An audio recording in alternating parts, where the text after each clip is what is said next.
Welcome to Chibi Tales. We're healthier than the McDonald's Satan, but is that really a standard we should be holding ourselves up to?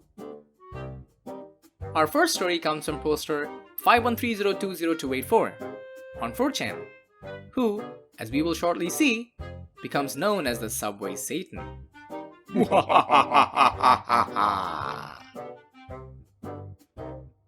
One day, back in uni, I decided to pick up a sandwich from Subway for lunch.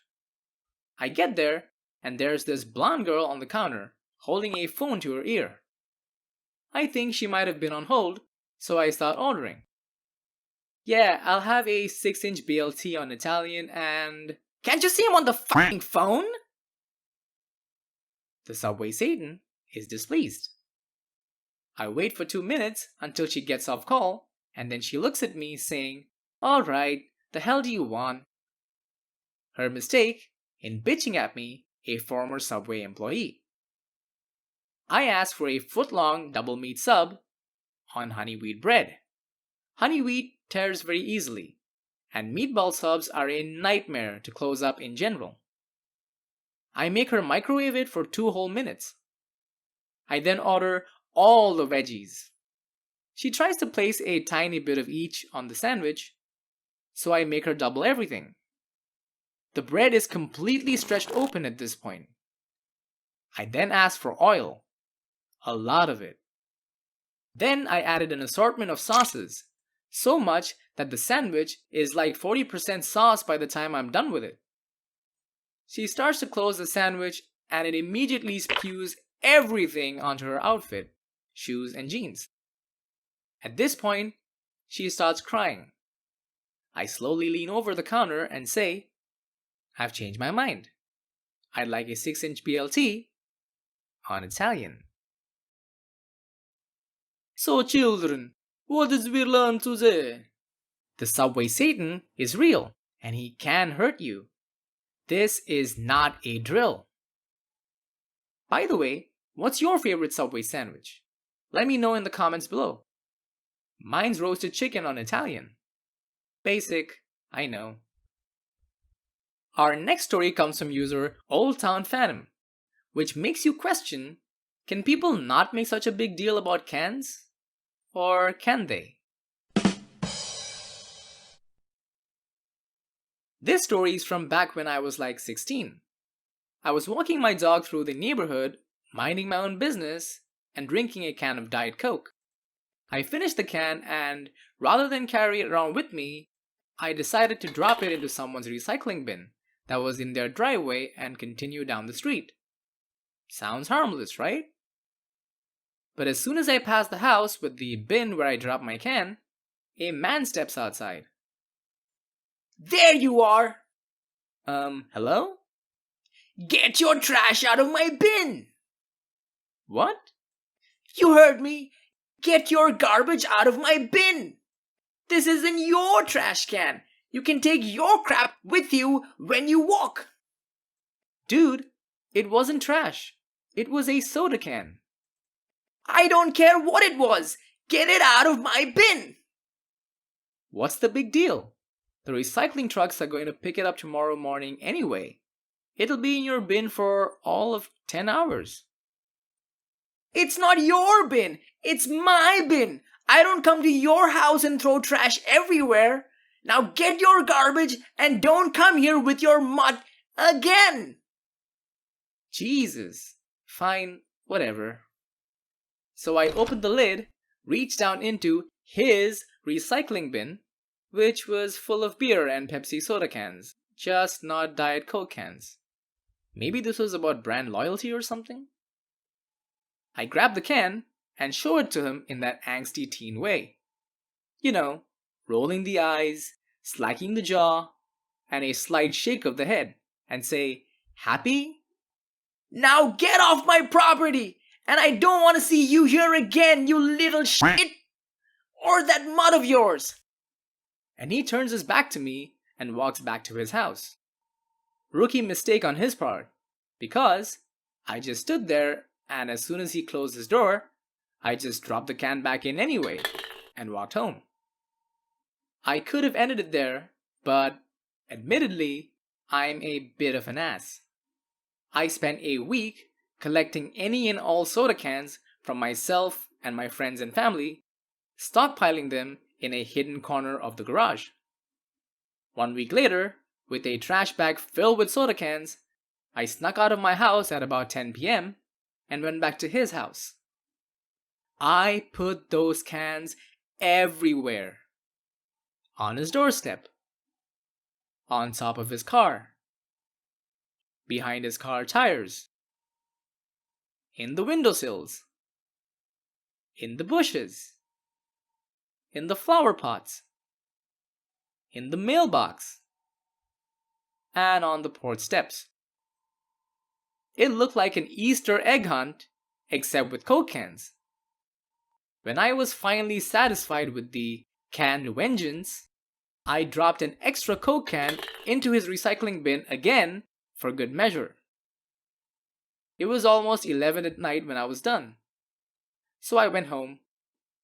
I didn't want to get caught anyway. I have no idea what his reaction must have been, but I assume he wasn't happy with me, because when I walked by the next week, with another can, of course, I saw a security camera over his garage. From that day until the day we had to move away, I made a point of walking my dog by his house once a week, and I would drop a Diet Coke can inside, because fuck him. Okay, so can this dude chill? Like it was just a can. Can he? Can he not? People just can't flip out over some cans. These cans are loyal, man. Okay, random, but are you a Coke person or a Pepsi person? Which one's better?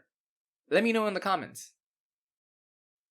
Our last story comes from user NAFBNeverEver, which involves knife throwing, knife borrowing, and knife swapping. Basically, a whole lot of knives. So I work in a kitchen, alright? We have big rolls of plastic wrap to, well, wrap stuff with. It comes with a cutting attachment that is packed separately inside the box. Point being, every once in a while, the package does not include the cutting apparatus. Shit happens. Cue my coworker. He is a lazy ass eggplant of a human. Instead of getting another cutting piece, which we keep extras for this exact reason, he takes the whole roll out of the box and puts it into a hotel pan, wrapping things and then using a paring knife to cut the wrap. We had each just been given a new, lovely paring knife with a sheath, and I take pride in the condition of my knives. He carelessly cuts the plastic wrap with his, and it clacks against the inside of the hotel pan. He looks at it carefully, puts it away, and reaches over to take mine. No request, nothing. Just takes my knife out of my open knife roll and throws the sheath back over. I figure, okay, I will just grab it back soon after he uses it. I say, "Can I have my knife back?" and reach over to grab it. He looks at me like I have snatched his paycheck right out of his hand. And as soon as I put it back in its sheath, he takes it back. Now he has to wrap about 20 hotel pans worth of salad, and he takes my knife again and again. Each time I ask, "You done with my knife?" and grab it back. All this while, his knife sits in a metal bucket within reach. The third or so time, I thought to myself, this guy's fucked. I walked over to the dish pit and came back, saying the stuff he demanded our dishwasher wash is ready for pickup. He waddles over to get his stuff, and I swap my knife with his knife and put his knife on his cutting board, where mine used to be. I sheath mine and put it underneath my knife roll. He comes back, glaring at me because there was nothing waiting for him, of course. Now, every cut is a total slash. He hits the table with the knife. He clacks against the corners of the pan. After every hack, I look at the knife, all scandalized, but don't say anything to him. He even chipped the end of the knife when he deliberately dropped it from about a foot high into a metal bucket before going to get clean pans to use. I wait. Finally, he wraps the last salad. Mulan over here swings the knife like he is decapitating a goddamn dragon and hands it over the table to me with this shit-eating smirk. I pull out my own knife and smile back at him, peeling an apple effortlessly. His face, when he looked into his bucket and realized he just destroyed his own knife, was like a concentrated, sweet nectar of life itself. I felt immortalized. Definitely rode that high for the rest of the day. This guy reminds me of a cousin I had who used to constantly take my toys. So as revenge, I ate his goldfish. Same thing, right? Seriously though, have you ever dealt with someone as petty and downright rude as this guy? Tell me all about it in the comments below. That was r/PettyRevenge. Like this video if you don't want cans scattered all around your house. Oh yeah, that's right. ChibiTales knows where you live. And subscribe if you don't want the Subway Satan to visit at night. Yep, this is a threat. And we don't mess around.